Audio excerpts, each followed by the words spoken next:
In the winter of 1951, during the Korean War, the 22nd Infantry Division faced overwhelming Chinese forces near the 38th parallel. Outnumbered 5-1, soldiers endured negative 20 degrees Celsius temperatures with dwindling ammunition. Over 60% of their unit had been lost in 72 hours of continuous combat. The remaining men, exhausted and frostbitten, held a crumbling defensive line as artillery shook the frozen earth beneath them. This was the desperate situation that would lead to an unprecedented military incident. On December 12, 29 soldiers from the 3rd Platoon made a controversial choice. With communication lines cut and no reinforcements coming, they abandoned their positions under cover of darkness. Military records show they took 15 rifles and 200 rounds of ammunition. This act of desertion violated Article 87 of the ROC Military Penal Code, punishable by execution. Their motivations remain debated. Some historians argue it was survival instinct, while others suggest premeditated protest against failed leadership. The deserters fled into the Taebaek Mountains, where temperatures plunged to minus 30 degrees Celsius. Using their combat training, they built snow caves and foraged for pine bark and roots. Military search parties came within 500 meters but failed to locate them. Remarkably, they survived for 18 days in these conditions, moving only at night. Their discipline remained intact. They maintained watch rotations and even recorded their experiences in a shared diary later used as historical evidence. On January 3rd, the group witnessed North Korean troops massacring civilians in Hwacheon village. Declassified documents confirm 127 villagers were executed for allegedly aiding UN forces. The deserters watched helplessly from a ridge as homes burned and gunfire echoed through the valley. One soldier's memoir describes children being separated from parents, a moment that would fundamentally alter their fate. This war crime scene was later verified by Red Cross investigators in 1953. For 3 days, the deserters debated their responsibility. As former combat medics, 2 soldiers argued they had a duty to help. Others feared court-martial if captured.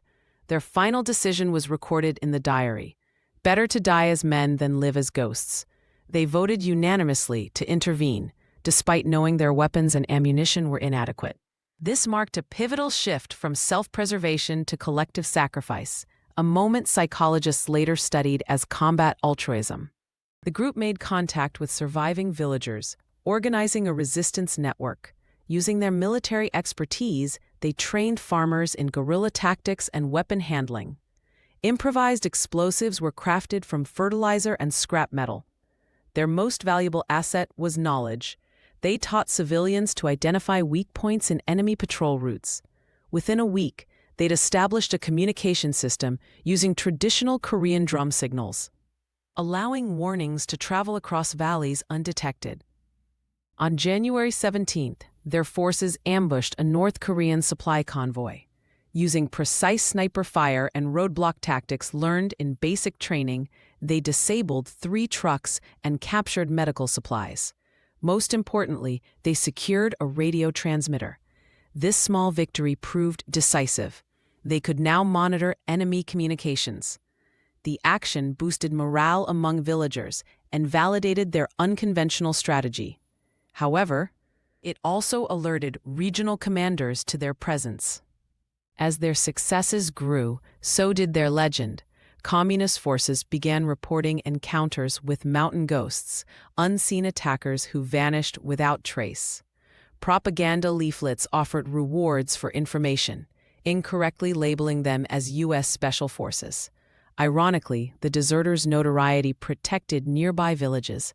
Patrols avoided the area fearing ambushes. Declassified CIA files show this unintended psychological impact disrupted enemy logistics across the entire Eastern Front for 6 weeks. On March 2nd, the group learned of an impending attack on a refugee column. Positioning themselves at Jangjin Pass, they held off 2 companies for 11 hours, enough time for 400 civilians to escape. When ammunition ran out, hand-to-hand combat ensued. Only 3 deserters survived. POW records show their captors were stunned to discover they were the notorious ghosts. Their sacrifice delayed enemy advancement by 48 hours, allowing UN forces to reinforce the area. In 2007, after decades of controversy, South Korea's National Assembly posthumously pardoned all 29 soldiers. Forensic analysis of battle sites confirmed their accounts, and surviving villagers testified to their heroism. Today, Jengjin Pass hosts an annual memorial ceremony where their story is taught as a lesson in moral courage. Military academies worldwide study their case to understand the complex relationship between duty, survival, and conscience in warfare.